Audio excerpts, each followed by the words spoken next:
Hello mga sis, today magluluto tayo ng masarap na chicken biryani. Gisimula na tayo at ito ang ating mga sangkap.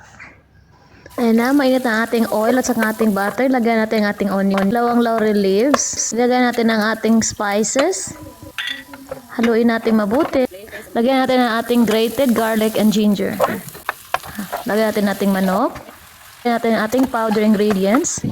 Lagyan natin ang ating kamatis, haluin mabuti, ating green chili, yogurt, haluin mabuti. Halo natin ang ating mixed parsley and mint. Pinakulo natin ang ating rice. At ayan na, hinalo ko ng ating rice sa ating ulam. Mix natin ang mix of milk and saffron. Lagyan natin uli ng fresh mint and parsley leaves. Lagyan natin ng foil. Lutuin natin ng slow cook for 20 minutes. Ayan na, naluto na ang ating biryani. Halo na natin. Ayan, nilagay ko na sa ating lalagyan. Tapos natin ang ating masarap na fresh fried onion. Tagpahan natin at ihatid na natin kasi gutom na sila. Ayan, thank you sa pag-order. Bye!